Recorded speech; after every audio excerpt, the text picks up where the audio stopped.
Hello and welcome along to another edition of the Squad Goals podcast. And joining me this week is not Ryan Sheng, who is on a Japanese sojourn, but it is Box Hill's chief junior futsal analyst and Whitehorse midfield general, Guy Tiffany. Thanks for joining me, Guy. Thanks, Josh. Good to be here.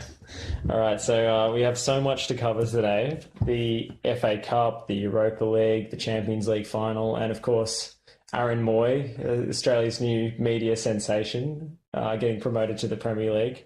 Yeah, there's certainly been at least a few Fox Sports articles about Aaron Mooy. He does seem to garner quite a lot of interest in Australian media. I'm not sure if it's just Facebook's algorithm, just is targeting it straight at me, or if it's just saturated coverage. But well, I mean, it's interesting because probably Australia hasn't had a player. I don't think we've had a player in England who's really done impressive stuff for a while. Not really since Tim Cahill. Who is even there at the moment, I guess. Mark Schwarzer, technically, he played in the Champions League semi-final. 2 Premier League winners' medals for Mark Schwarzer. Well, did he actually get them, though? Because there's a rule. Because I know Asmir Begovic, he got a medal. He met whatever the game criteria was. And he was like, no, I don't want the medal because I don't deserve it. He felt kind of slighted that he was getting this medal. He wasn't even part of it. Yeah, that's a good question. I know in Spain they just basically give you a bunch of medals and you just give them out to wherever. Well, that's pretty much what we do at junior futsal. Yeah, we have many things in common with La Liga in terms of organisational skills. Madrid a couple of weeks ago when they won the league title did not have the trophy there to lift on the final day. I heard about that just because of the absolute mismanagement of Spanish football. It's astonishing some of the things that go on. I mean, they don't have goal line technology. There's always spats between the association and the league heads, and it's bizarre that something that all the world's eyes are upon in terms of the best players in the world. You would think that's the sort of thing they would organise for Madrid, though. You would feel like if someone else won it, they'd sort of maybe delay it, maybe not even give it out. But I sort of would have felt Madrid would have got the cozy ride. The special treatment. Apparently not. But let's start with Arsenal's unexpected FA Cup triumph. They were short-handed, missing Koscielny due to a pretty brainless red card on the last day of the season. Well, it was amazing, really. This result, I think, is a huge surprise because not only did... I think if Koscielny was fit, if Gabriel was fit... So he missed out as well. Yeah, he did his ACL or something in the last game as well. It was pretty nasty. And Mustafi was also unavailable. Yeah, he's concussed, I believe. But I think if those three were available, Arsenal still would have gone in huge underdogs. And I think there'd been very little confidence that they could beat Chelsea and that defence would be good enough. So I thought before the game that lacking these defenders would possibly force Wenger to play 4 at the back rather than the 3-5-2. Which obviously requires the extra central defender. Yeah, he's switched to the in vogue kind of 3-4-2-1. Yeah, well, I guess it's sort of cancelled Chelsea out. Both teams are playing the same shape. Yeah, it seemed... I wasn't super convinced when Wenger changed that formation. It seemed like they got a few really, really fortunate results against Leicester, against Middlesbrough. And I felt it actually not made them better on the defensive or the attacking end, but it seems to be falling into place for them now and giving Ozil and Sanchez a bit more freedom to go forward and do what they do. Yeah, I think that one of the key things is that I think the overlapping fullback has always been really key for Arsenal. And that element still sort of exists. You just have an extra player back as well. In the 3-5-2, that extra player being Per Mertesacker. Well, exactly. I mean, it's a huge moment in football history, I would say. The performance of Per Mertesacker, it just couldn't have been more surprising. He played a grand total of 37 minutes all season, and he'd also never played in a back three before, live, and. I don't know, for how many years has it just sort of been known that Per Mertesacker is too slow and, this is a huge problem for Arsenal. And that has, influenced the way they've been forced to defend for a long time. I'm sure Arsenal fans were having premonitions of his wide turning circle and fouling Diego Costa for a red card. I guess, like, for the game. Would it have been possible for him to get, like, did he get slower? Has he been slower? He only played 37 minutes. He's pretty old now. Although he's actually probably not as old as I think some people would think he is. Mm. He just has not as old as his place has suggested. No, he just has an old look about him. Just lumbering BFG. Just a sort of German librarian or / academic. But he was pretty effective. He was fantastic. I don't think he made an error. It was a superb performance, and genuinely against like a really top-notch attack, and like an attack which has like sort of varied facets to it, like the bullocking of Costa, and then like the kind of agility of Hazard and Pedro. And Pedro's real tactical awareness to be able to get into the box and support him. And Chelsea looked pretty sluggish, pretty blunted, and they weren't helped by conceding a goal after 4 minutes with a pretty obvious handball, I thought, from Sanchez. Yeah, okay. I didn't actually necessarily see it that way, and I definitely felt at the time that the goal should have stood. I wasn't. There was an appeal for offside as well, but Sanchez managed to get there first, and yeah. So I think it was possibly Ramsey who was sort of in the way of Courtois. But I don't think there was interference as such. No. And the rule kind of states that you have to be either interfering with an opponent or attempting to play the ball. To play the ball, yeah, that's right. And I don't think he did either. Yeah, but I felt that Sanchez's arms, they were above his head when the... Yeah, I thought it hit his chest, but... Really? I thought that was contact with the arms, but... no, that seems to be the consensus. Like, that's what people seem to think. I genuinely thought it hit his chest. So I was surprised that there's been like sort of unanimity in people thinking that it should have been rubbed off. But certainly the defending was poor in that incident. Like I think that it was one of those moments when there was only one player sort of in that area who had any momentum, alive to the danger, and it was Sanchez. Everyone else was like, not even, it was one of those sort of almost undefendable things that everyone else for whatever reason was flat-footed. And that just gave them no chance. And it's sort of symbolic of the game up until that point. And, in that sort of opening 25, 30 minutes, Arsenal were so much more switched on than Chelsea were. They looked really lively and were moving the ball really confidently. And, Arsenal seem to have these performances in them at times, but just haven't been as consistent as you would like. It is interesting. I just thought that the midfield sort of wouldn't be able to live with Chelsea's attack sort of and the midfield play. But in the end, I think that what has sort of Chelsea have had problems this season with Kante and Matic. Like, obviously, that's also been the midfield pivot that has won them the league in many ways. But I think that is probably I don't think it's a good partnership going forward. I think Kante is obviously a superb runner and he's a superb footballer. He's an incredible player. But Matic is sort of like a slightly pared back Kante. Like he's bigger and larger, but I don't think he provides the sort of passing that Kante would probably want to play with, because Kante is obviously the sort of player who just wants to play. He wants to play the ball sideways, and when he gets it, or he does play the ball forward, but it's relatively simplistic passing. Yeah, and I think they just didn't have the invention in there. Yeah, they eventually brought on Fabregas, but probably too little, too late in the end. Yeah. After they went down to 10 men with a pretty blatant dive from Victor Moses. Yeah, it was a shame at that sort of moment in the game, wasn't it, for him to go off? But it was excellent refereeing, actually. Yeah, I mean, you got to be, if you're going to try and get away with that, you have to have the player in between you and the referee, the defender, and he was on the wrong side, and the referee saw it very clearly. I don't know, that sometimes I think reputation can be really important in those sort of diving moments. I don't know. I can't remember Victor Moses ever being involved in anything like that before. No, it's not something that I associate with him. I feel like he's quite a sporting sort of a player, and like has tend to be fairly highly regarded as a professional. So it's good though to see those sort of decisions not go sort of on reputational basis sometimes. Yeah, because I feel like players are just sort of are considered divers. Some players are considered hacks, and because of those reputations, they get treated in a certain way. Well, he was given an open invitation to go down in the semi-final against Spurs, and maybe he was trying to repeat a trick, but with Heung-min Son's tackle. But the Arsenal player managed to pull out of it well in advance, and I think it was Monreal Yeah. Monreal, I enjoyed his performance so much. He loves to gesticulate. Nacho, and he just has such a passionate sort of face. It's sort of like a boyish sort of face, but like he's quite an emotional character. Yeah, and he does everything with a lot of purpose. Like, and playing on the left side of that back three, I was initially skeptical of his ability to do that, but he seems to have adapted pretty terrific. well. I think he's an excellent footballer. Arsenal's answer to Azpilicueta. Yeah, in a way, yeah. I think that left-sided centre back role does suit him. But I also think I think he's actually a good left wing back as well.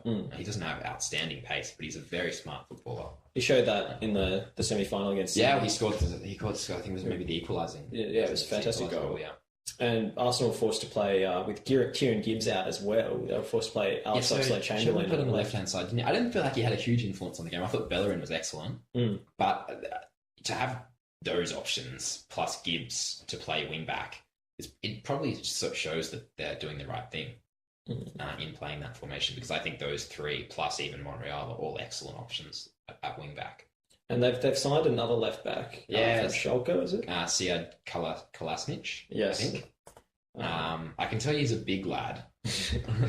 I'm not sure if he's been signed to play the left wing back or left side centre back role. Yeah, probably in need of another option. Yeah. Well, perhaps he will be. Perhaps he will be more of a. First, you have to sort of wonder whether or not Wenger's going to continue with this formation. I mean, I think it's quite a strong chance that they will. Yeah, if they hold on to all of their free agents.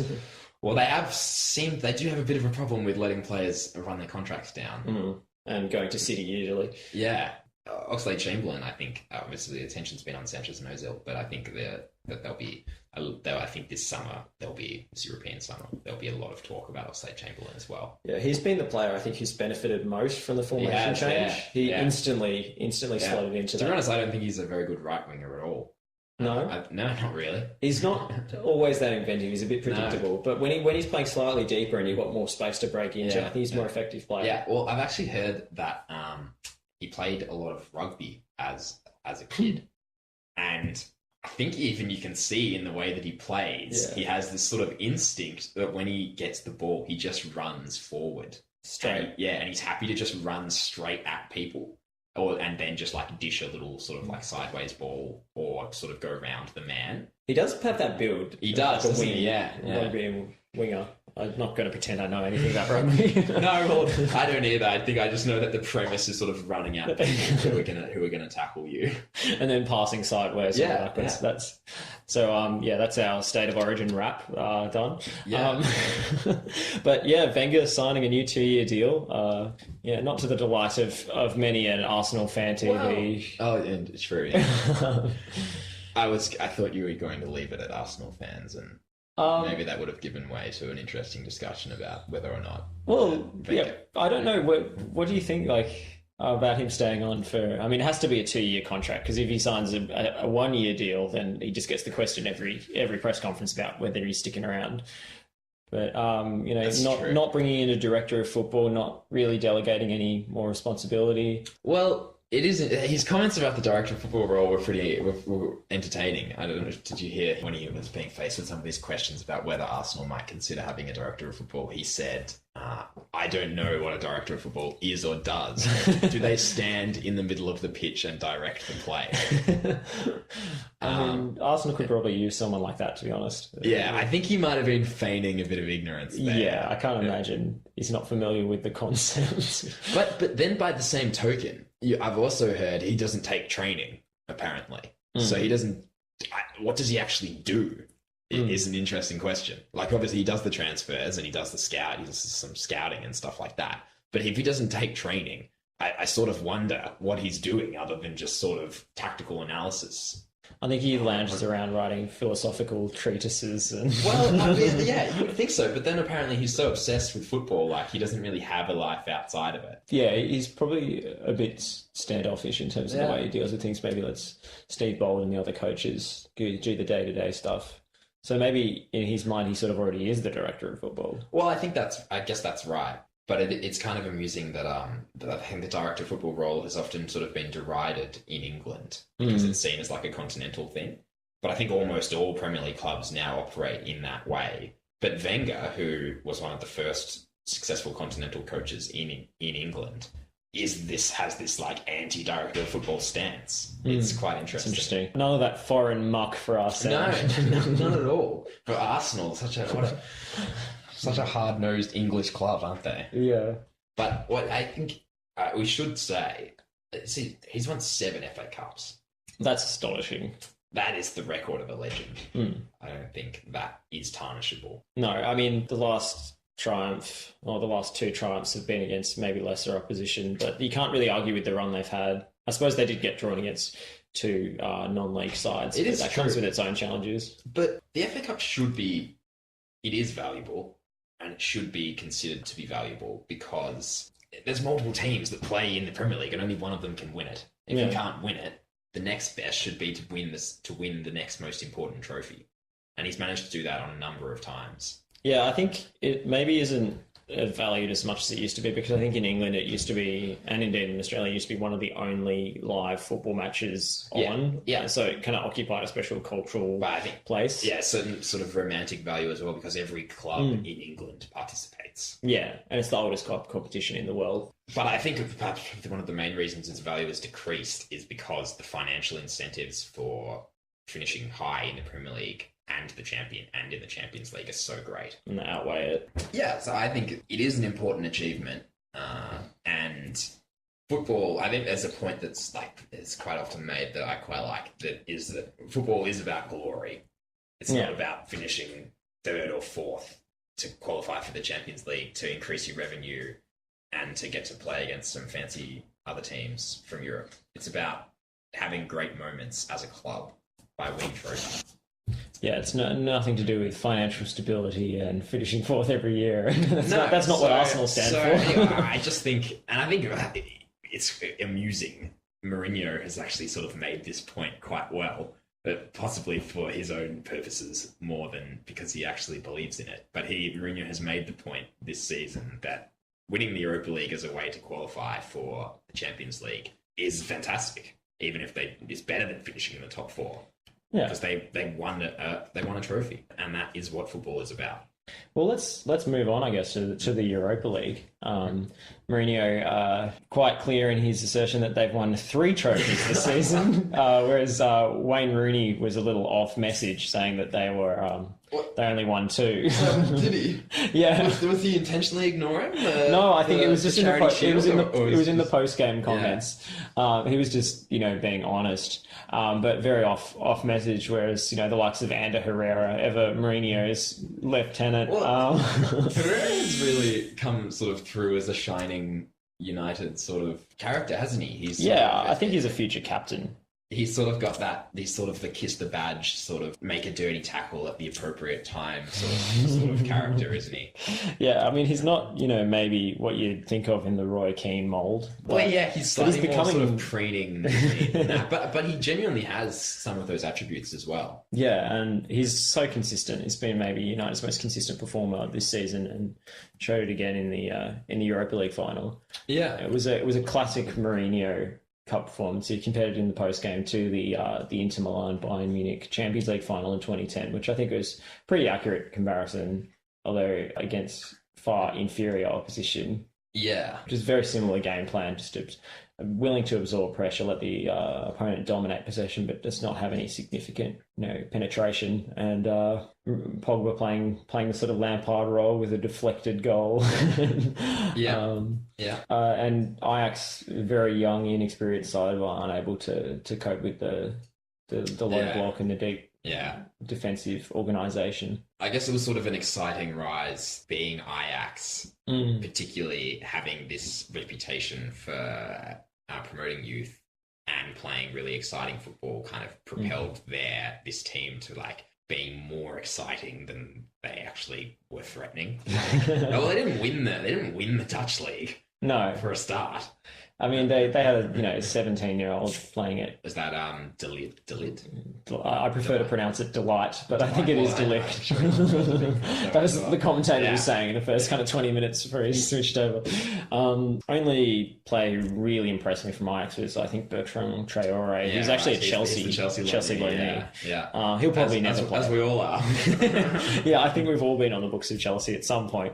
He'll probably never play a game for them, to my great relief. But the much vaunted Kasper Dolberg failed to make an impact. He was their top scorer and just completely shut down. And I quite like the left winger. I think Armin Younes. Yeah, he's just one of those players who is really small and he runs in a very he's fast, but he looks like he's running incredibly fast because everything is moving really fast.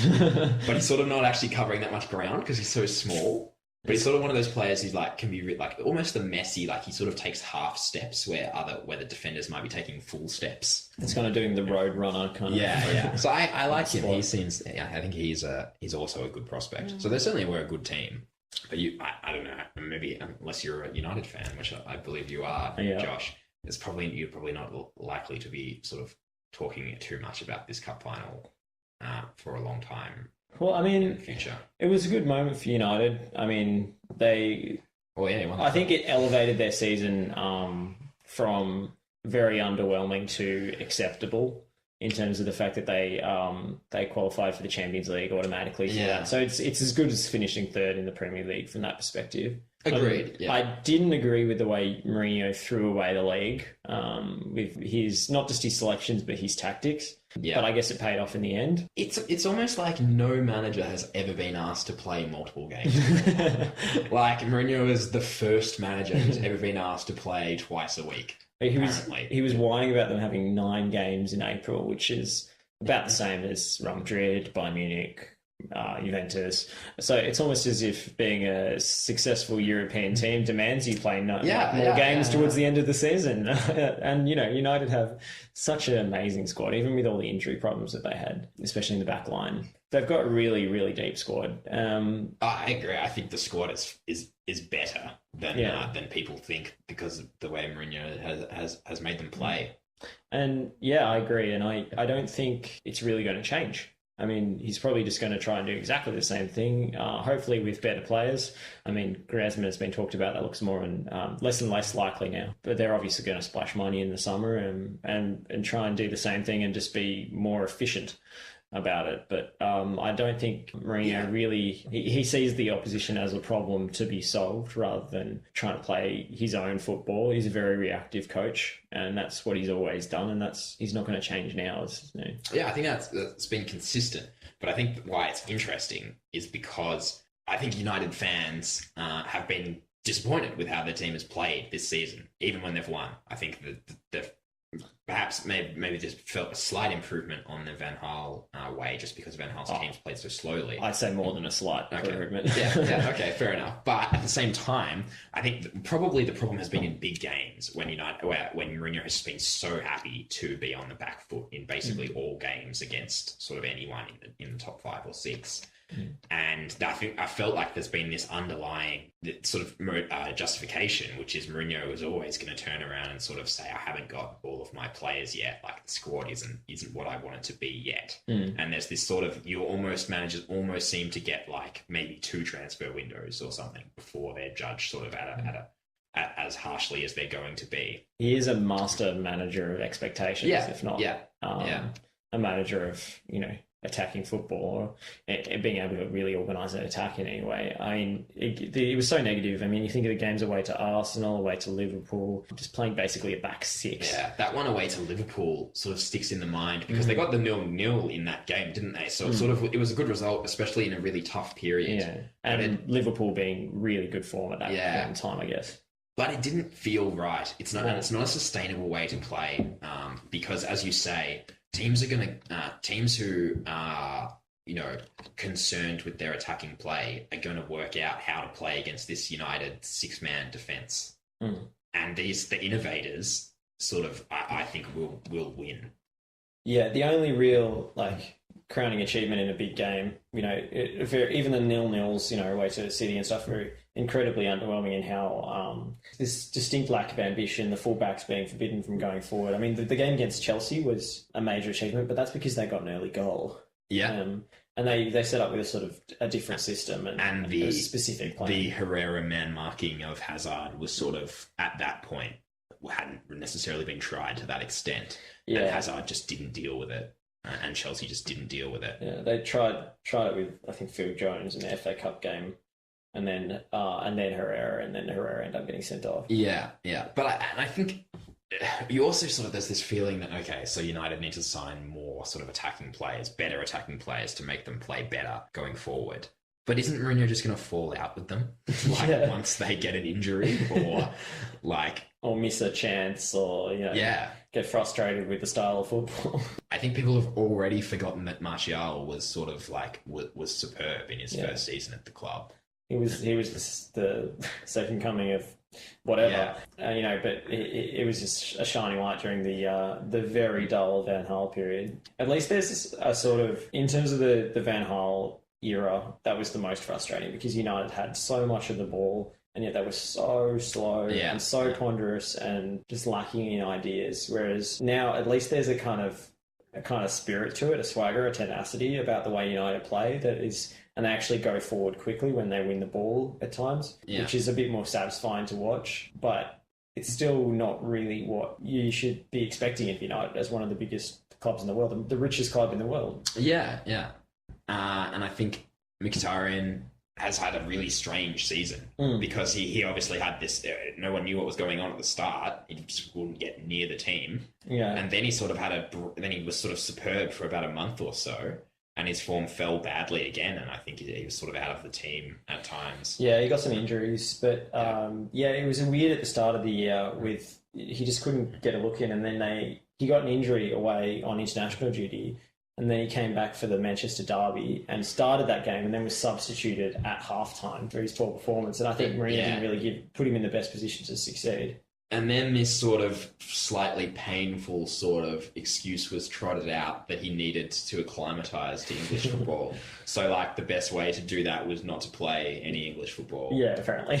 Yeah, and Mourinho is just a classic sort of media management sort of thing that he does. It's absurd to think that a player as good as Mkhitaryan can't come in and play regularly when he arrives in England, and that Jesse Lingard or whoever. I mean, that's probably unfair because I think Jesse Lingard probably gets a huge amount of stick from United fans because he gets played so much. Yeah, I don't mind him. I like having academy players in the team just because of the history of the club. I think he's a situational player. I've said that before. I think he's better in the sort of big away games. I think he works so hard, but I find his decision-making frustrating. Yeah, so I think the sort of basic principle is that Mkhitaryan is a great footballer, and I don't believe he needed a month sort of just training on his own or whatever he was doing in order to be able to play English football, as if it's sort of some completely unique thing that you know no other games in Europe could resemble. I mean, the Bundesliga is probably the most similar stylistically to the I think a lot of people would say that. And he's been playing for Dortmund for 5 years. The most sort of intense pressing, counter-attacking unit in world football. What do you sort of want him to get used to watching long balls or something like? Yeah, he needs to learn to play it to Fellaini's chest. That's what he's... Yeah, but anyway, you know, United... They got away with it. A League Cup, a Europa League, and a Community Shield is, I mean, you know... this is another classic bit of Mourinho media magic sort of work, was the claiming the treble on this one and doing the this video of him G'ing the players up to hold 3 fingers in the air, to celebrate the treble. And when they won the Community Shield, he said... This isn't my trophy. This is Van Gaal's trophy. Yes. It's just incredible. Well, that was before the season had gone so south in the Premier League. He was expecting, I think, a lot more. He didn't expect to have to take credit for that one. I mean, you know, he said it himself. Apparently, poets don't win many titles. Yeah, well, I would have to personally disagree with that. With Eric Cantona, is probably the most famous poetic footballer ever for that thing he said about the Dubs. Can't remember what it was, but it definitely involved Dubs. It was definitely an iambic pentameter. I think it was like after he got the ban for karate kicking the fan, he then said the thing about the Dubs.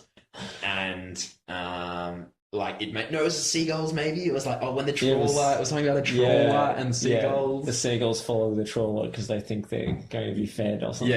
Yeah. It's very cryptic.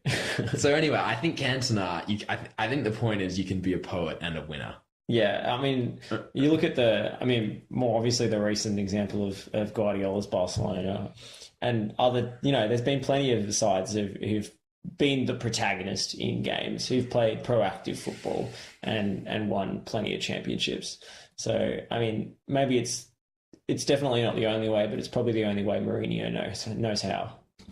Yeah, it is. It's certainly an interesting point. I think the last Chelsea team he won the title with were probably more proactive than this team. And maybe I'm kind of letting him off here in a way that I didn't mean to, but maybe having Hazard was important in that, because I just sort of feel that Hazard is just sort of he's on another level to Premier League players, and having him in the team sort of gives you like a sort of inherent attacking verve, kind of. You almost can't not play a little bit more proactive. Yeah, and certainly they had Fabregas was in like that ridiculous assist season. He got like 18 assists in the league in that season. It was quite striking. But then that team crawled over the finish line anyway. So he they were quite expansive in the first half of the season, and then Mourinho just sort of shut them down in the second half of the season, and they played far more negatively, and they sort of did crawl over the finish line.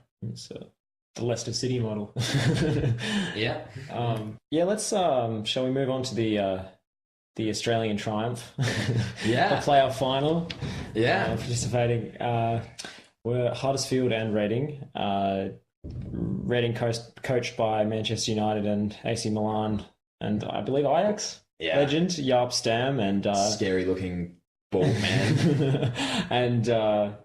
and Huddersfield coached by David Wagner, the dual citizen, is he? American, German. His dad's American, I think. Sort of everyone's favourite up and coming Dortmund youth coach. Yeah. And it was not the greatest spectacle. No, it was pretty bad. Which I think is interesting because Huddersfield were probably one of the more entertaining teams during the championship season. And Reading were sort of a possession-oriented team so I think Huddersfield came from nowhere in the sense that they were really bad the season before. But Reading also did, and no one expected Reading to do well this season. And I think, to be honest, people were not even sure who their key players were going into the game. They were playing a three at the back system. So perhaps sort of Stam being a young sort of inventive coach was significant, just as Wagner sort of has got a lot of credit for his sort of pressing game, sort of classic Klopp, Tuchel sort of Gigan pressing sort of thing. Has got a lot of credit for. So I think it was interesting in the sense to both have two young foreign coaches who have had a big impact on their team. The game was played in a very prosaic and direct manner. I remember, sorry to bring it back to Mourinho again, but I remember him whining after one particular bad result that he implored the players not to make first station passes, which I've read about this, which means literally means the centre back passing to the central midfielder, essentially. Yeah, and Huddersfield and Reading certainly took that particular train of thought on board because there were no first station passes in the game. It was just all lumping long balls. But yeah, and I agree with that. But to be honest, I think both of these teams are progressive as far as the championship goes. They both played poorly in the game. Yeah, so it wasn't reflective of their general style of play. Yeah, I think that's right. And maybe a reason for that. I don't think playoff finals are traditionally attractive games to watch. Not necessarily. Yeah, because there's so much riding on it. Being the player to make an error in that sort of game would be so like individually devastating. Maybe even more so than in a cup final. Because the sort of the opportunity involved in that game is so great, and of course everyone knows about the financial. It's like the £170 million game or whatever it is that promotion to the Premier League is worth.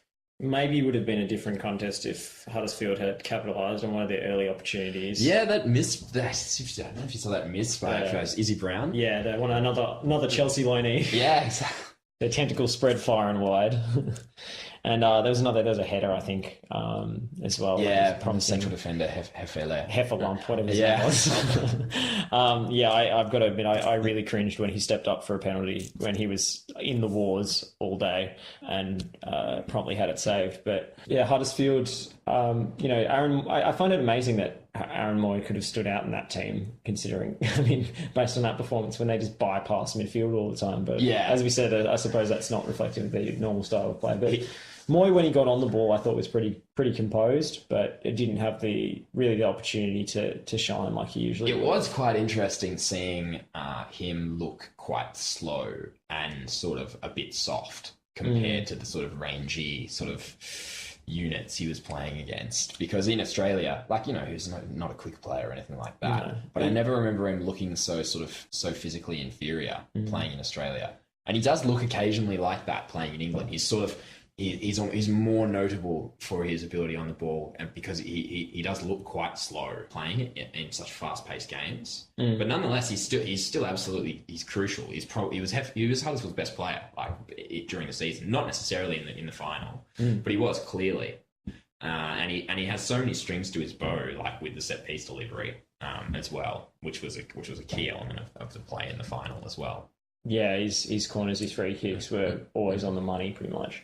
And they created some of their best opportunities via that. But yeah, Huddersfield going up with the worst goal difference of any promoted team ever, with -2. Do you think they stand much chance in the Premier League next season? I would not be at all willing to write them off, the Terriers off at this point. Yeah, because we don't know who they're going to sign at this point. No, and that's exactly right. We also don't know maybe 100% that Wagner's going to stay, which is an interesting point, just because there's sort of been a few, perhaps would he return to Dortmund? It's this sort of opening there. But anyway, I don't think that's hugely likely. But there are question marks because a number of their key players were loanees, like Mooy, like Izzy Brown. So I think it's unlikely they keep Mooy, and I think that's going to be a huge loss. But I wouldn't be willing to say I think that they're going to struggle, because I sort of haven't subscribed to this view that the form in the Championship is necessarily hugely important in working out what their form is going to be in the Premier League. Yeah, the statistics do suggest that the going up automatically, or at least winning the Championship, is a better predictor of success in the league. Well, it's funny because I would have said that it wasn't. Borough, certainly they won the Championship and came straight down. Yeah, I'm sure that there's plenty of examples to the contrary. It's hard to know. I think Newcastle have an excellent chance of staying up with their coach, with the amount of money they have, if they do invest, but they've got a pretty strong squad. Their squad was pretty much too strong for the Championship. Yeah, I think they actually didn't dominate it as much as I thought they were going to.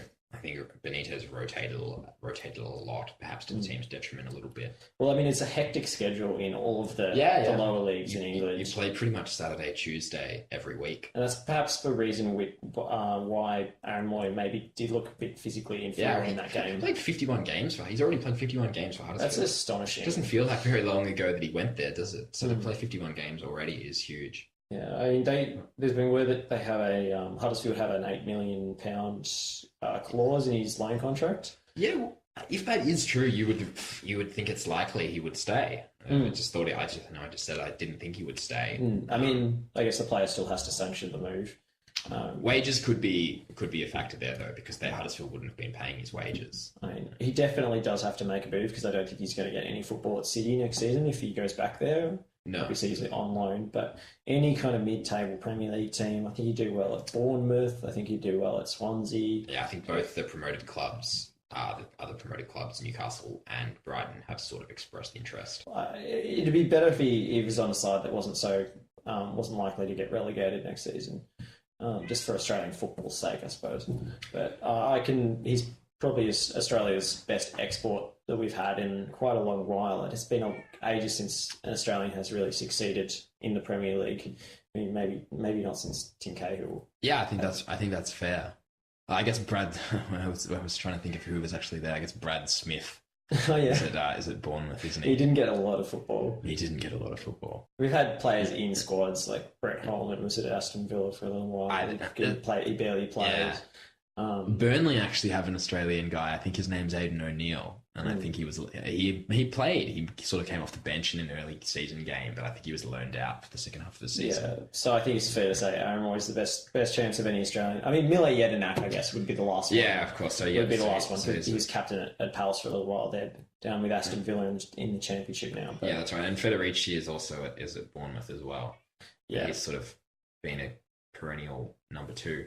Yeah, I wouldn't say Federici was one of our better exports. No, I wouldn't think so. One thing I found interesting about this game that maybe no one else would have found interesting is that Jepstam is one of those managers, and there seems to be a few of them. He wears like a suit, like he wears suit pants and with like a tucked in shirt, and I'm pretty sure he's wearing a tie. But then he wears like some form of like black sneakers. Like Yeezys or what? I don't know. But it's a strange look. But it's a weird, it's like a weird thing. It's like a manager look. There's other Luis Enrique. Does it as well. It's this weird thing. Maybe it's like a kind of continental Europe thing. Maybe he's got an endorsement deal with the shoe manufacturer. Yeah. It's just like, what are you trying to do here? Like, are you trying to look like the suit manager, like a sophisticated look, but then sort of show that you're a bit sort of funky by wearing sneakers as well? Oh, you got to have the appropriate footwear from running up and down the touchline yelling at the fourth official. That's true. And David Wagner, he was wearing a suit, which I think might have been like the first time he'd worn a suit all season. I'm pretty sure I'd seen him in tracksuit before. And he had like 3 buttons undone. It's like you could see like his whole chest basically. Just trying to intimidate the opposition. Yeah. So anyway, there's my wrap of the fashions on the field for Championship managers. Yeah, I think it's good to have at least an item of sensible clothing. You saw Zidane earlier in the season ripping his suit pants open with his gesticulations on the touchline. Okay. That's what you would have expected from Andre Villas-Boas. Yeah. Because he just loved to squat on the sidelines. And with the really tight fitting, tailored look. But the best story in that sort of regard is Marcelo Bielsa. Oh, good. Who I love any story that begins with Marcelo. So he has like his kind of thing is that he sits on an esky, like on the sidelines. Like he sort of pulls it up and sits on it. Like crack a few cold ones during the game. Yeah. He's Argentinian, isn't he? Bit of mate, maybe. Well, that probably wouldn't be in an esky, would it? Because it's hot. So he would sit on an esky, and he had like a cup of tea or something, and someone had put it on the esky. I think it was his cup of tea, and Bielsa was like on the touchline, like wasn't sitting on the esky, and he came back and he didn't look, and he sat like directly on the cup of tea, and it was just like a polystyrene cup as well. Oh dear. So. And then I assume he terminated his contract with that club. I think that was virtually immediate. Yeah, they didn't meet his expectations. 3 weeks into the contract. Yeah. In a similar vein, I guess, one of his disciples, Jorge Sampaoli, has just taken over with Argentina. Yeah, I'm not actually sure if that's been confirmed yet. Because it's going to be. Well, I think Sampaoli was expecting the Argentinian FA or whoever they are to meet his salary at Sevilla, and apparently they offered like half what he was getting. So it's all kind of reached an awkward standstill. You assume that a consensus will be reached in time for that glamour friendly at the MCG, with Brazil bringing almost none of their first team players. Is that not tonight? Is it? I think it is. Oh no, I haven't been paying attention. No, it can't be. Yeah, because Messi was in the squad, so... Yeah, it can't be. I guess Barcelona have finished. But I sort of have I don't feel guilty about not knowing anything about this, because I have a personal no more friendly policy. I don't pay money to watch friendlies anymore. I have in the past. And I think you reach a stage where you realise that if you're not like an 8-year-old, it's not worth it. Well, I mean... And, it's not worth going with such quality coverage on ABC too. Did you see that? I saw that. I don't know. How do we feel about if our role in the football media? How do we feel? Can we chastise some of our colleagues, but associates? I have a lot of sympathy for them, actually. I read So the thing about Jules, Schiller, I read his post. He put something up on his I Facebook read it page. as well. Apparently, it was so loud because they hadn't rehearsed with the stadium announcers and the music on, and the DJ was pumping it so loud that the presenters just couldn't hear each other. And then obviously there was a lot of stick aimed at the use of the whiteboard with the sort of cutout heads on, but they didn't have the licenses to any sort of graphics packages or highlights or anything, so they couldn't throw to stuff like in the way that SBS would usually do. So I'm certainly sympathetic for all of that, but what sort of slightly annoys me is that it seems to me people were working on this broadcast who aren't passionate football people or football media people. I mean, Jules Schiller perhaps is. Yeah. Apparently, he claims to be a serious football fan. Well, he presents the B League. Yeah, right. Fox Sports. I'm not actually across that, but by all accounts, he's sort of a reasonable football person, and he's definitely a sports media person. But I think the others were sort of a combination of they were effectively comedians. The guy, he was the son of a Socceroo. Yeah, Steen Raskopoulos, so perhaps he was, but the woman, I can't remember her name, is sort of apparently not a football fan, and they were making jokes about how she was an AFL fan on the broadcast. And then the halftime reporter, Aaron Chen. Yeah, Aaron Chen. So obviously that was sort of the comic genius. Yeah, obviously that sort of got the most attention.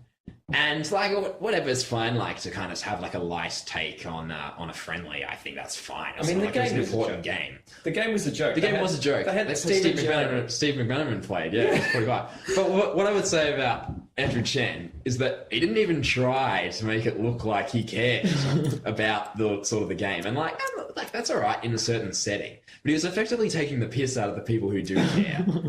And I think in doing that, he kind of. Like, I sort of think it's funny because I'm not like this sort of crazed Euro snob, as it were.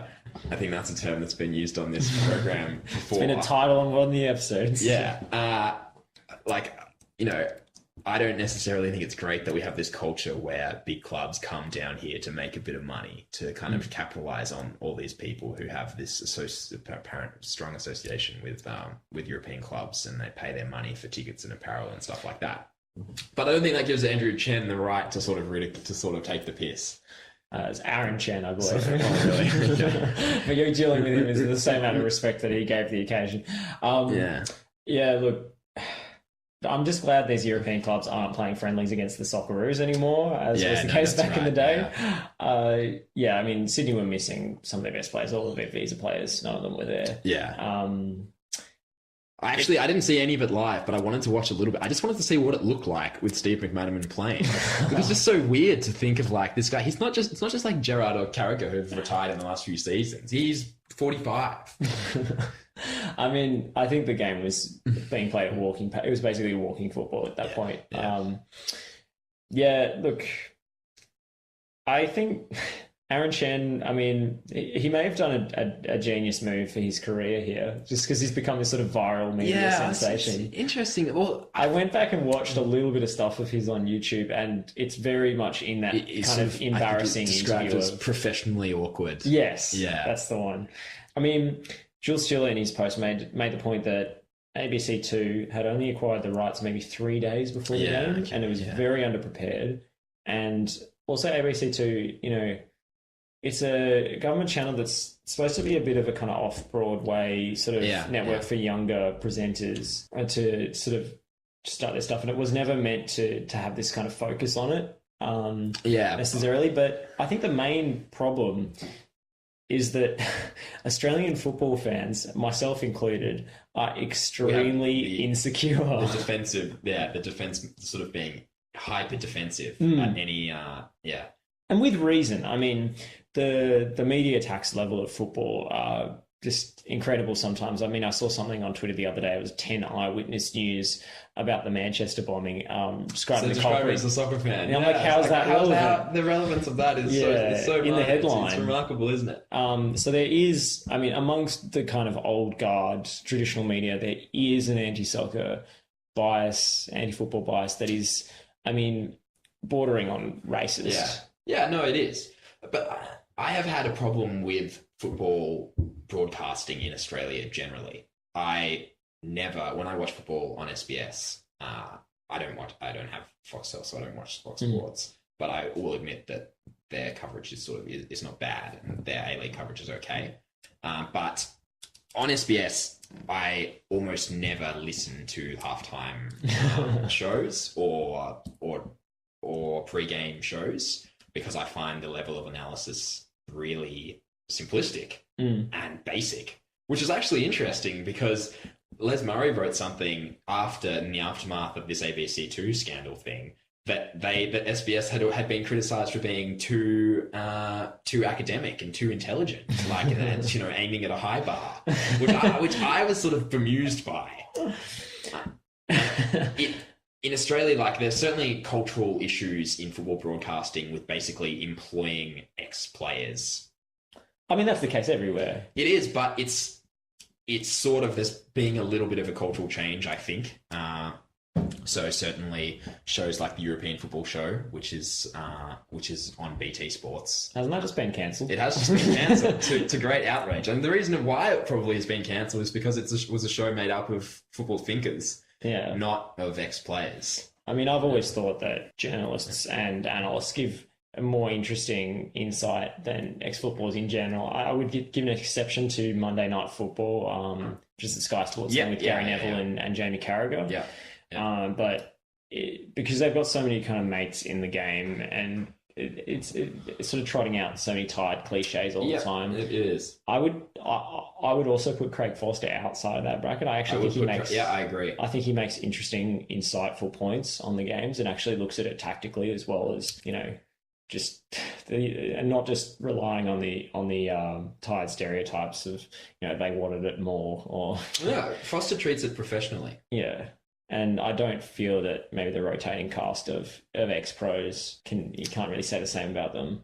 Yeah, I think Michael Bridges, of all people, has got he's always sort of he's like a senior figure. He's managed to sort of monopolise the kind of co-commentator role, and I reckon that probably shows another element of kind of Australia's sort of football inferiority complex, is the fact that he's English. And so people think he has this he's got the English accent, so he's got this sort of inherent authority. He's got that extra credence when he comes to commentate on a game. I must admit, when I hear an American accent commentating on game, I'm immediately more skeptical, which is probably not fair. It is, isn't it? It's an interesting issue, and that was certainly an issue that was raised a lot during Bob Bradley's reign at Swansea, particularly when he used the term road game and PK. Oh, there was actually an American journalist who basically tallied up all of the terminology he used in his interviews, and he very rarely relied upon the American. So he'd made a concerted effort not to, hadn't he? And that's funny, considering it. It's funny that it's even an issue. I really wanted Bob Bradley to succeed, to kind of show, to try and sort of open English people's kind of horizons a bit. Because I think they were being particularly narrow-minded, that they found it so humorous that an American was managing a British club. England, narrow-minded, projecting foreign influence, never. All right, shall we move on to more pressing footballing matters? I think, are we going to do our team of the season? Yeah, I think we should. Guy and I have selected competing Euro 11s. It would be a little bit hard if we if they were going to play against each other. Not only because I imagine these guys probably are going to go on holiday, but also because we tried to not include the same players, but there were some exceptions to that rule who were just such obvious selections, necessary selections. All right, I'll go first, shall I? I've got a 4-2-3-1. Gigi Buffon in goals, trying to make it third time lucky in the Champions League this weekend. Dani Alves at right back. Piqué and Bonucci centre back. Marcelo at left back. Kante and Thiago from Bayern Munich in the two deep lying midfield slots. Ronaldo on the left. Dybala in the number 10 role. Messi on the right, and Kylian Mbappe is up front. Do you want to read out yours as well? Yeah. So I'm playing in a similar formation. Jan Oblak in goals. Danny Carvajal at right back. David Luiz and Leonardo Bonucci central defence. Marcelo left back. Kante and Fabinho in central midfield, with 3 attacking sort of midfielders of Hazard, Bernardo Silva, and Messi behind Harry Kane. He's one of our own, Harry Kane. He is. Well, I don't think he would have been in too many European best 11s, and I think that's probably because people think he's a bit silly because he has a bit of a lisp and he used to be rubbish. He went on about 8 loans, but I think he's probably the best striker in Europe. And he managed to pinch the golden boot with a couple of fairly meaningless hat tricks. A couple of late hat tricks, but that's what you want from your striker. I mean, it doesn't matter what game it is, you want them to be always. Yeah. I just thought Mbappe was such a revelation this season. Just so explosive and come to the stage so quickly. He is absurdly promising. Yeah, and he's got so many strings to his bow in terms of not just the finishing ability, but the creative ability in terms of running at players and providing assists. He sort of feels maybe more like a wide player, but I think he's such a good finisher. I think he used to play on the left-hand side, and he's been brought in as a striker by their coach, whose name is temporarily escaping me. Jardim. Jardim. And it's to great effect in that front two with Falcao. I don't know how he'd play on his own up front, but with this kind of service behind him, I don't think it would be. He's probably more of like a on the shoulder type player. Some of his runs in behind and some of his finishing, it's sort of. It almost looks too easy for him. I think he's going to be a ridiculously good player. And my theoretical 11 that I've selected, Ronaldo could sort of come up alongside him, or they could interchange positions with Marcelo covering the whole left flank. Marcelo was let's go through the unanimous selection, shall we? Marcelo, Bonucci, Kante, and Messi, I think, are pretty unavoidable. So I think Marcelo was Madrid's best player this season. I think, and in the Champions League in key games, he was superb. I think he's probably another player who's sort of slightly been underrated for, I don't know, I think people seem to have maybe opinion he can't defend or something like that, but he's been clearly the best left back in the world, really. Yeah, I think easily, yeah. Just like Alves, his Brazilian counterpart that we'll be playing against this weekend, he's just as likely to make a sort of diagonal run to the top of the box as he is to overlap on the left-hand side. He's a very versatile player who can also come inside and create. He's sort of one of those players who could play central midfield. Yeah. He probably has the skill set to play number 10. Like, he's a fantastic player. And he's so important for Madrid to give them width on that left-hand side now that they've moved Ronaldo to more of an out-and-out striker role. So Bonucci we also both selected. Yeah, probably the key part of Juventus's just about an unbeatable backline, the best defensive record in the Champions League. He's just won 6th straight Scudetto, or Juventus has anyway. I'm not sure if he was part of all of them, but outstanding range of passing from the back. Yeah, I guess that's probably what sets him, what puts him in our selections here, as opposed to Chiellini. Sort of Chiellini's more the old-fashioned hard-nosed. Yeah, he is. Centre-back, man marker. His nose is actually quite sort of hard-looking. I think it's been broken several times. Yeah, maybe he's not hard-looking at all then. But Bonucci's sort of famous for those diagonal balls, sort of being the Pirlo of the defence, as well as a superb defender. Yeah, his reading of the game is second to none. And the only problem he has is that his son is a Torino fan, which is the strangest thing. Yeah, I heard about this. Yeah, he during their Scudetto celebrations, he forced him to wear a Juventus shirt, and one of his sons was crying. Yeah, because he loves Andrea Bellotti. Yeah, and then he made it up to him in the days after by bringing him to meet his hero. Yeah, his Torino hero. I mean, that's as superficial a reason as anything for supporting a club, and I think many of us are in the same boat, having chosen the club that we support when we were very young. But if this kid, his dad, is literally a superstar for the club, and he's decided not to support them, I have to support this kid. I think that shows incredible balls. Balls. Wonder if he plays for Juventus one day, will he cry during the Turin derby? Or... And what was our other? So Kante. Kante, I mean, 2 straight Premier Leagues been the difference. Just amazing in terms of the amount of interceptions and tackles he racks up. And he's developed a little bit as an attacking player. Yeah, he has. Yeah, I think he's a unique player. I don't think anyone does what he does as well as he does. I think he's remarkable. He's also a very popular figure as well. I think he's hard to dislike. Yeah, I mean, who wouldn't want Kante in their team? He just solves so many problems for you. Yeah, I think he could play for any team. I think. I mean, it's an interesting question. Whether would he be valuable at Barcelona? Is that the sort of one team maybe who almost never have like a defensively minded sort of midfielder? I mean, I could see him. I mean, playing maybe on the right side of the three and covering Messi defensively.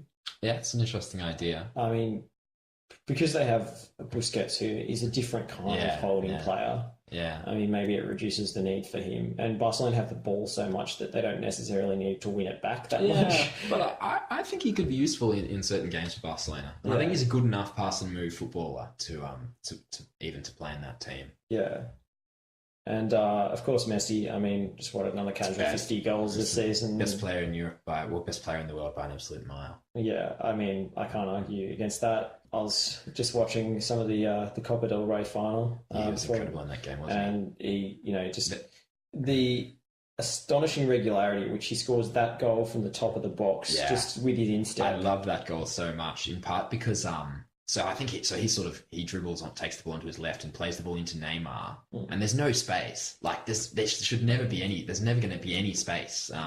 If you think about like how many defenders are going to be used to crowd out these guys, and obviously Messi's being marked after he plays the ball into Neymar, but there's somehow space for Neymar to play the ball back to him, and Messi like short back lift curls it in. I love how they do this in such small spaces. Yeah, I mean just the tightest confines, and then with the assist for Paco Alcacer's goal, taking four players out of the play and then slipping a slightly pass through to Alcacer. That run reminded me of the fantastic goal he scored against Bilbao in one of the recent Copa del Rey finals. Yes, it was very similar. I mean, this time he was the provider rather than the scorer, but he's just able to. It seems like players just converge on him, and he's able to create space where no other player can. So best player in the world. Doesn't really matter to me that Barcelona weren't as successful as they'd hoped this season, but no, certainly it was a shame. I thought for his legacy that he didn't do well in the Champions League this season, and Juventus certainly they didn't score against Juventus in either leg, which probably just showed you the quality of Juve's defending. But whoever Barcelona signed to play in that front three alongside him, he's the key man in goals and assists and creating so much of the play. Yeah, so Messi, impossible to leave out. You have left out Ronaldo though. Yeah, I've left out Ronaldo because I don't think he was a consistent performer this season as a all-round player. He was an incredibly decisive goal scorer in the Champions League, and he certainly hit 20 or however many he hit in Spain, maybe a few more. But I think there's more. I think there's increasing questions about his role as a footballer. Like an all-round contributor? Yeah. I mean, I can agree with that, but I don't think you can argue with the goal scoring. It's astonishing. You can't argue with the goal scoring, but then if you just think about the goal scoring, why don't we just, pick the 11 highest scoring players? This is true. I actually think this has been one of his best seasons in terms of the way that Madrid and Zidane have managed him. I mean, he's rested a lot more, and I think he's in peak physical condition coming into the Champions League final, which he hasn't been in previous years. I would agree that maybe his contribution has been a little overrated in... Yeah, well, I totally understand, and I mean, obviously I'm not going to get anywhere like saying he's not a fantastic footballer, because clearly he is, and he's going to be one of the best of all time. But we just do this thing, we always do this thing where we think Ronaldo is playing a poor game, and then he scores 2 goals, and, we sort of increase his status as a legend. And that's fine, he's a legendary goal scorer, and, he's a hugely decorated player. But I know we don't want to do this comparison of him and Messi, but one of the reasons I don't want to do it is because they're such different players, and Messi has so many more elements to his game. I mean, you brought it up. Yeah, I know. I feel guilty about bringing it up, but at the same time, it does annoy me a little bit. That's like, why do we want to compare these two guys because they're so fantastic? But I'm like, if you actually do compare them, yeah, there's probably one sort of similar. Oh, well, actually, Messi's won far more in his career. If we do compare them and we compare their attributes, for me, it's just not even close. I mean, I can't disagree, but I think this season, it almost doesn't matter if he has a poor game and scores 2 goals, because those 2 goals win the game all the time. Yeah. So, and he's carried Madrid to the Champions League final that way. I think Madrid have probably been a better all-round team this season. They have been a much better all-round team in their previous years. And partly that's because the BBC front line has played together less. I would agree. They're almost clearly better without those three players in the team. And with Isco, who I've crossed out here and put Dybala instead. Yeah. He could have easily been in there. I think Dybala is a good choice over Isco because Dybala was actually was a first team regular throughout the entire season. I don't think Isco actually was. But if Isco had have played the whole season, I think he probably would rightfully be in there. I think when they play the BBC front three, it's almost like they've got two separate teams. There's sort of the defense and the midfield, and then there's the front three, and they're all doing such individualistic things, and they can still get away with it. They can, but I think it certainly decreases the overall sort of fluidity of the team. And with their attacking fullbacks that Madrid have, I think the sort of diamond formation works really well. And I mean, maybe the answer going forward is if they have to fit them all in is to play Bale instead of Benzema in future. I'm not saying for the Champions League final, but I mean, if Bale could adapt to that role, I mean, with a bit of freedom to roam around, that could be an answer to fitting him in there with Isco. Yeah. It's actually a bit of probably an unpopular view on my behalf. I would quite like Bale to go back to being a left winger. Okay. Like when he was less of a goal scorer. Remember when he was playing for Spurs and he was just giving Maicon nightmares? Yes. Well, he obviously was a goal scorer because he scored a hat-trick. I think he scored a hat-trick at San Siro. But I think there would be genuine merit in giving him a simpler role and just being a beast down the line. I think it's sort of overcomplicated by playing on the opposite side or playing through the middle. I think he's winger. Yeah, I mean, Zidane has occasionally brought out sort of 4-4-1-1 with Isco in the number 10 and Bale just playing a straight up left wing role. Yeah. But with the left backs that Madrid now have with Marcelo and also Theo Hernandez coming in next season from Alaves, he scored an absolute ripper goal in the Copa del Rey final. Maybe there's no need for it. It probably isn't. But as a sort of a different option in terms of the way they've rotated the squad, that could be an answer to give him more game time. This sort of inverse wingers is so common now, so pervasive. It's players who cut inside all the time. And Bale, I think, has the tendency to cut inside and shoot so often. And I just would really like to see, maybe just purely for the sake of interest, I would love to see him just play down the line and just go at fullbacks. I mean, sometimes when you take another, when you play differently to the prevailing trend, it has more gains that way. Yeah. In terms of, I didn't explain that well at all. when you sort of zig when everyone else is out. Yeah, no, I think that's exactly right. But I guess we'd probably move on to the Champions League final at this point, given we're discussing. Yeah, I mean, we've almost previewed it through our selections. The big question for Madrid is, as we said, whether Bale is picked and in his home city, Cardiff. I can see him playing a role off the bench. But I think the right decision for Zidane, I suspect you agree, is to go with what's worked with Isco. Yeah, I think that's what's going to happen. I think apparently even Bale has even said that is the right course of action. I hope for him that he can play a part in the game. I mean, he's had such terrible recurring injury problems this season, and that's really hampered him. And that may in turn condition how Juventus approach the game, playing. Their big question is whether they play their own BBC. Barzagli. Well, Barzagli, he played in the Monaco games, didn't he? Which was sort of something of a surprise because he had sort of been phased out. He's the oldest of the three. I get the feeling that he will play. I think if they start that way, they can easily switch if they go behind. Yeah. And that means the only player they really have to sacrifice is Cuadrado. And that's the player in their sort of 4-2-3-1 that they like the least. Yeah. Well, and doesn't that allows Dani Alves... Well, so my feeling is that... So Dani Alves plays the right wing-back role. Alexandra plays the left wing-back role. Dani Alves has obviously been... I was going to say about your selection of Alves that I feel his he's been miraculous in the Champions League in the latter stages. I don't think he's been a hugely consistent performer. No, he hasn't always actually been in the team. No, he hasn't, but that's because they are very flexible. Yeah, they've had Lichtsteiner in there. But I think he'll definitely play. I think he'll play as the right wing back. I mean, he's hit form at the right time. And my feeling is that they're sort of, it's not like a free role, but if he's got Buzz Ugly behind him, he can focus on attacking so much more. And that's what he's been doing well. Yeah. He's amazing against Monaco. Incredible sort of 3 assists and a goal. It was remarkable. And he links up with Dybala, sort of similar to how he linked up with Messi at Barcelona. Yeah, Dybala, Juventus playing that sort of 3-4-2-1.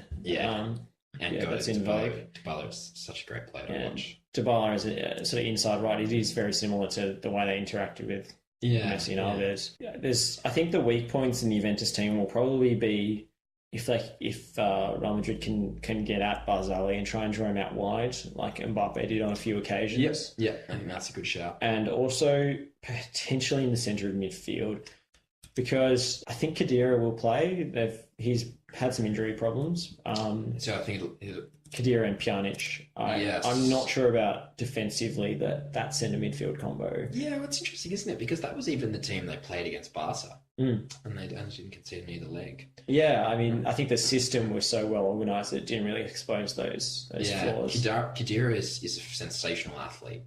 He's a remarkable runner. And that will be really important. It will. And I guess who sort of gets the upper hand, I think you would have to say a Madrid midfield of Kroos and Modric. They should dominate possession. But they often don't, Madrid. They sort of, they're not Barcelona in possession stats. They don't have one dogmatic approach to No, they don't, do they? Yeah. Zidane's been flexible. A bit of a chameleon in that sort of sense, and that's been one of their biggest plus points. But I think when you've got a team which has got the quality and possession of Modric and Kroos and Isco, I think they will dominate possession, and I think they'll largely be on the front foot. But Juventus have shown that they can just pick you off on the break and shut teams out. I mean, Madrid have scored, 65 straight games, something absurd.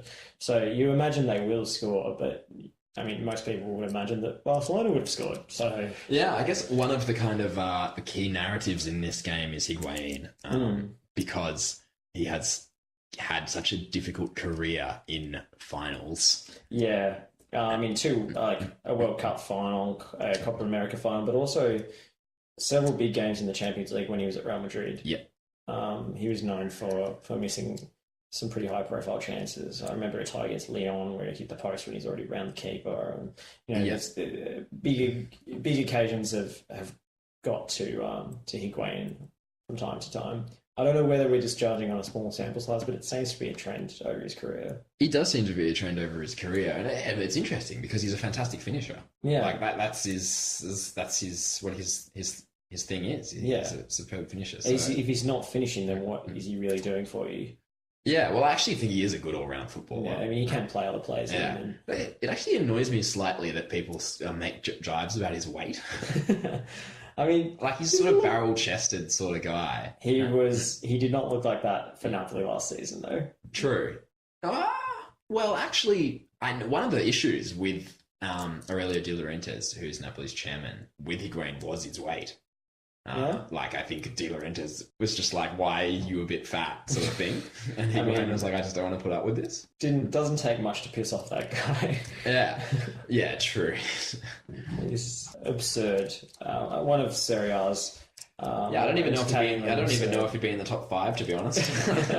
I mean, this is what Zamperini at Palermo is stepping aside now, I think. Yeah, no, I think that's right. I think the Sampdoria guy who looks really crazy, I think is Ferrara. Do you know the Sampdoria guy? He always he has this like kind of weird bushy curly grey hair and like I can't say I'm familiar with it. Yeah, he's just like one of those guys that you see in the stands like doing some mental celebration, like hugging random kids and stuff. And then of course there's Berlusconi and who's now sold the club. Yeah, well he was Prime Minister, so yeah, I mean pretty kooky character. Yeah, it is interesting to think Italy is just like there's just all these crazy guys sort of running these clubs. Like, are there just more crazy people who like get positions of power in Italy? Well, they're all selling them to like Chinese investment groups. It's sad, isn't it? Yeah. I mean, I don't have anything necessarily against those firms that are coming in, but it seems to be depriving football of one of the delights of. So you you go from like a Berlusconi type character to a Chinese supermarket chain. Yeah, which is what Suning is, although that's Inter, not AC Milan. I couldn't tell you what who bought AC, but.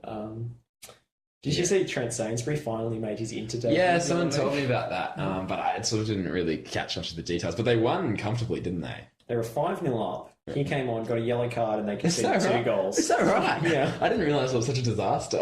Yeah, I mean, I don't know. I didn't see the game, so I'm not sure if he was responsible for the 2 goals conceded, but it's not a great look, and I don't think he'll be playing the next season. It is an interesting part of modern football, how there are clubs that have sort of partnerships with other clubs, and that's a reason for players moving to those clubs. So that like explains all the random guys that play for Watford.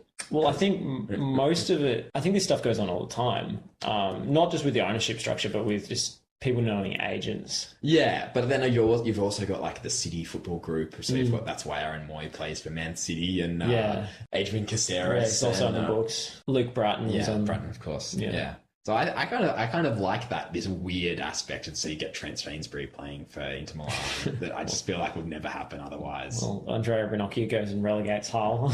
Oh, poor Andrea Ranocchia. Did you see his miss kick? I did see his miss kick in the Crystal Palace game that condemned them to their fate. I think it was really the loss to Sunderland that sent him down. But Marco Silva is the new Watford boss. Yeah, well, I kind of felt like that. I thought that was the lowest of his 3 priorities. Yeah, his 3 sort of top 3 being Southampton number 1, Porto number 2, and Watford number 3.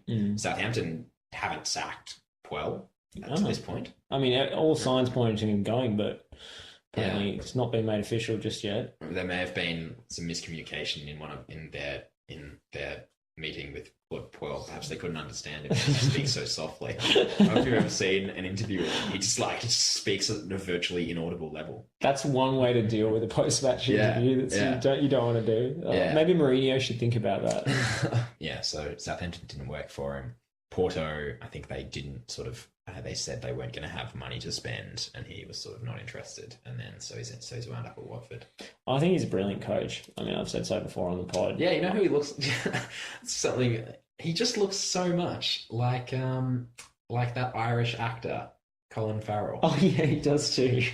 And he kind of dresses like Colin Farrell in the movie In Bruges as well. Well, Watford previously had that guy who looks like Hugh Laurie. The Spanish dude, Quique Sanchez Flores. God, he's a good-looking person. So they're just working their way through. I once saw a fantastic tweet that was like Quique Sanchez Flores, who looks like an artisan butcher in a Wes Anderson film. Oh, that's fantastic. Managers don't tend to stick around at Watford for very long, so you wonder how it's going to turn out. Yeah, it's interesting though, isn't it? Because like a lot of clubs are kind of who have slightly unusual foreign ownership in England. Like things have gone badly. Like there's clubs, well, certainly Portsmouth are probably like the biggest example of that. Yeah. And then there's the clubs like Coventry who have had kind of issues that are well known about their owners sort of mismanaging the clubs and not really like Charlton. Yeah, even Blackburn Rovers certainly with the Venkies, sort of foreign owners who have failed to really be loyal and to the integrity of the fans and the clubs. And have used them as their own sort of personal playthings. I mean, Leyton Orient is the most blatant example of that. Yeah. But Watford, the Pozzo family, they seem to know really what they're doing, even though they do it in a slightly unusual way, like with this constant stacking of managers who do well for them. Constant loan signings as well. Yeah, and they have these kind of weird squads made up of all sorts of players from like 40 nationalities and stuff like this, but like they survive. They have in the last 2 seasons. I mean, they went smack bang on 40 points and then on the beach, but yeah, definitely. But I think you kind of have to trust them. But I think Silva is a fantastic appointment. I mean, I can't argue with it. I think he would do well there for at least 1 season before he gets the sack. Yeah. Well, I guess the problem was that like there was absolutely no improvement from such as Flores to Mazzari. Yeah. So if he can improve, I think he'll be in good stead to keep his job for more than one season. I mean, the mid-table of the Premier League is wide open with, it's really just the top 6 and then Everton and then a load of... It was, wasn't it? Well, that was really noticeable. But I don't think that will be the case again next season. No, I don't think so. I know financially it probably is. That's how it should be, shouldn't it? Because the top 6 is so obvious in terms of being like dominant financially, and then Everton is sort of in the next group. Yeah. But I don't think that things are always going to be directed primarily by finances, and the rich teams will do well, and the lesser teams will do less well. But I think you'll see teams like Southampton, again, really, really pushing Everton and pushing, and I think possibly even Leicester, and I think other clubs will be disappointed. I think even teams like Crystal Palace, there's strong squads there. I don't think it's going to be like this sort of top 7, bottom 13 forever. I mean, you hope so, because the Premier League... I think Newcastle as well would probably stake a claim to...